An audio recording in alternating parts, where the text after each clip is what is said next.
मुझे ध्यान है कि जब पहली दफ़ा पप्पा को घर पे लेकर आए थे और विसर्जन करने गए थे तो बहुत ही इमोशनल नोट था। उस एक समय होता है जब आप पप्पा को घर पे लेके आते हैं और फिर एक समय होता है जब आप विसर्जन करते हैं। घर का एक मेंबर ही है जो आपके साथ इतने दिन तक जुड़ जाता है। जो इमोशन है उसको शब्दों में बयान करना बड़ा मुश्किल है, लेकिन पप्पा इतने सालों से एक परिवार का हिस्सा हैं जो हमेशा हमारा मार्गदर्शन करते आए हैं। सफ़र लंबा है लेकिन पप्पा के आशीर्वाद से पूरा ज़रूर होगा। आज जैसे 5वां दिन है, गणपति विसर्जन आपने किया है, क्या खास रहा आपका इन 5 दिनों में गणपति जी से, कैसा लगाव रहा है?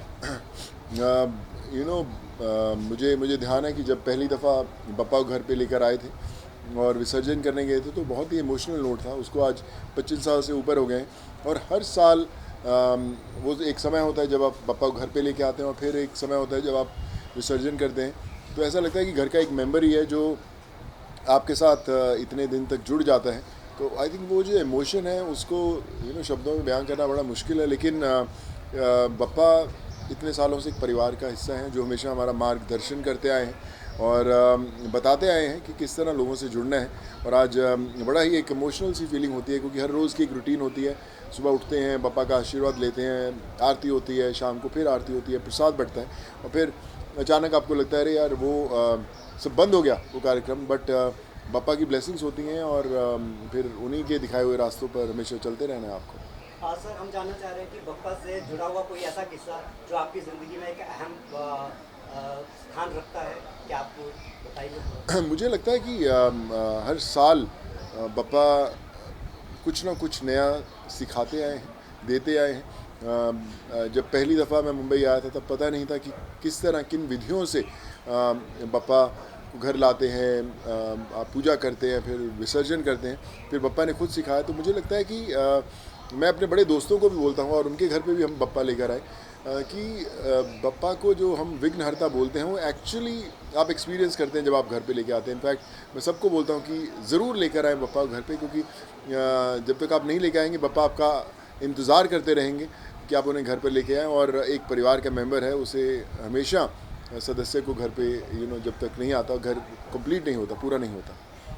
जी, जैसे जिस तरीके से आप पापा को 5 दिन आपने अपने घर में रखा और बहुत एक आपने एक मैसेज भी दिया, प्रमोट किया है इको फ्रेंडली गणपति, आपने विसर्जन भी अपने घर में किया है। I think this is also necessary step जिसके बारे में सबको सोचना चाहिए।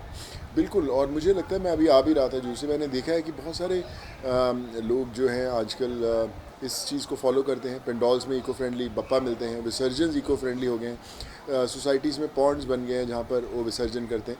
सो आई फील ये बहुत एक कमाल का मैसेज है। पिछले कई सालों में मैंने तब बदलाव देखा है। पहले सब हम बीचेस पे जाते थे, हम देखते थे कि कितना पॉल्यूशन होता था उसके कारण, लेकिन मुझे लगता है कि वो अभी अवेयरनेस आ गई है और उस अवेयरनेस के कारण हम लोग देखते हैं कि लोग रिस्पॉन्सिबल हो गए हैं और इको फ्रेंडली तरीके से ही पप्पा का विसर्जन होता है और पप्पा बनाए भी जाते हैं। एक दिली इच्छा जो आपने बार मांगी हो पप्पा से? मैं हमेशा पप्पा से ही दुआ मांगता हूँ कि जिस तरह लोगों से जुड़ा हुआ है, जिस तरह लोगों की मुश्किलें दूर करने का रास्ता दिखाते आए हैं इतने सालों से, पप्पा हमेशा ऐसे ही दिखाते रहें।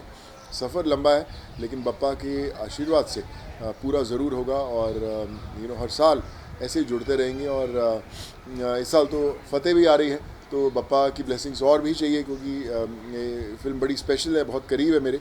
तो आई फील कि जल्द से जल्द खूब पप्पा के आशीर्वाद से देश भर में सबकी फतेह हो, सबकी ज़िंदगी में फतेह हो और हमेशा खुश रहें सब लोग। सर, जैसा आपने बताया कि फतेह आपकी आने वाली फिल्म है, उसके लिए शुभकामनाएं पहले तो आपको। धन्यवाद। फतेह के दौरान जब आप शूट कर रहे थे, कोई ऐसा लम्हा, ऐसा कुछ हुआ हो कि आपको पप्पा की याद आई हो? हर रोज़ हमारा जब शुरुआत होती है दिन की शूटिंग की, बप्पा से शुरुआत होती है। पहला जो शॉर्ट रोल होता है, पहली दफ़ा जो कैमरा रोल होता है वो बप्पा के विजुअल से होता है हर एक दिन।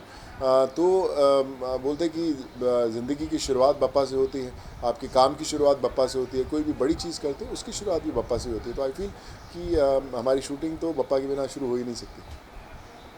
जी, thank you so much. Thank you भाई, थैंक यू सो मच। खुश रहो हमेशा यार, God bless you. Thank you भाई, थैंक यू सो मच।